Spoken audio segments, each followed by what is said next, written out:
ಬೆಂಗಳೂರು ಭಾರತವನ್ನು ಜಾಗತಿಕ ಐಟಿ ಭೂಪಟದಲ್ಲಿ ನಿಲ್ಲಿಸಿದೆ. ಈಗ ಭಾರತದಲ್ಲಿ ಜಾಗತಿಕ ಡೀಪ್ ಟೆಕ್ ಭೂಪಟದಲ್ಲಿ ನಿಲ್ಲಿಸುವ ಸಮಯ. ಕರ್ನಾಟಕವು ಮುಂದಿನ ತಾಂತ್ರಿಕ ಕ್ರಾಂತಿಯ ನೇತೃತ್ವ ವಹಿಸುವಂತೆ ಮಾಡಲು ರಾಜ್ಯ ಸರ್ಕಾರ ಬದ್ಧ. 14ನೇ ಬೆಂಗಳೂರು ಇಂಡಿಯಾ ನ್ಯಾನೋ ಸಮ್ಮೇಳನ ಉದ್ಘಾಟಿಸಿ ಸಿಎಂ ಡಿಕೆಶಿ ಮಾತು.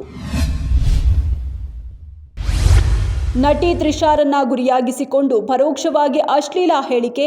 ಡಿಎಂಕೆ ನಾಯಕ ಹಾಗೂ ತಮಿಳುನಾಡು ವಿಧಾನಸಭಾ ಪ್ರತಿಪಕ್ಷ ನಾಯಕ ಉದಯನಿಧಿ ಸ್ಟಾಲಿನ್ ಬಂಧನ. ಇದರ ಬೆನ್ನಲ್ಲೇ ಇದು ಪ್ರತೀಕಾರದ ಕ್ರಮ ಎಂದು ಉದಯನಿಧಿ ಸ್ಟಾಲಿನ್ ಆರೋಪ. ನಾನು ಮುಖ್ಯಮಂತ್ರಿಯ ಹೆಸರನ್ನಲ್ಲದೆ ಬೇರೆ ಯಾರ ಹೆಸರನ್ನು ಉಲ್ಲೇಖಿಸಿರಲಿಲ್ಲ. ಉದಯನಿಧಿ ನಿವಾಸದೆದುರು ನಾಟಕೀಯ ಬೆಳವಣಿಗೆಗಳು.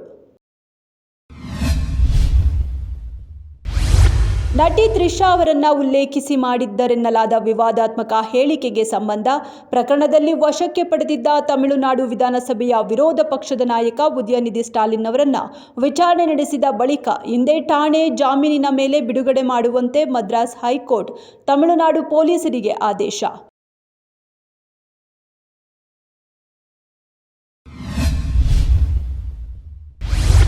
ಎಲ್ಲರೂ ಸಚಿವರಾಗಬೇಕು ಅನ್ನೋದು ಸಹಜ. ಸಿಎಂ ಭೇಟಿ ನಂತರ ಶಿವಲಿಂಗೇಗೌಡರ ಹೇಳಿಕೆ. ಸ್ವಾಭಾವಿಕವಾಗಿ ಹತಾಶರಾಗುವುದು ಸಹಜ. ಮುಂದೆ ಹೊಸಬರಿಗೆ ಅವಕಾಶ ನೀಡಿ ಅಂತ ಹೇಳ್ತೀನಿ. ಜನರ ಬಳಿ ಹೋಗಿ ಸಮಸ್ಯೆ ಆಲಿಸುವ ಟಾಸ್ಕ್ ಕೊಟ್ಟಿದ್ದಾರೆ. ಬರ ಪರಿಹಾರ ನೀಡುವ ವಿಚಾರದಲ್ಲಿ ಹೋರಾಟ ಮಾಡ್ತೀವಿ. ವಿಧಾನಸೌಧದಲ್ಲಿ ನೂತನ ಸಚಿವ ಶಿವಲಿಂಗೇಗೌಡರ ಹೇಳಿಕೆ.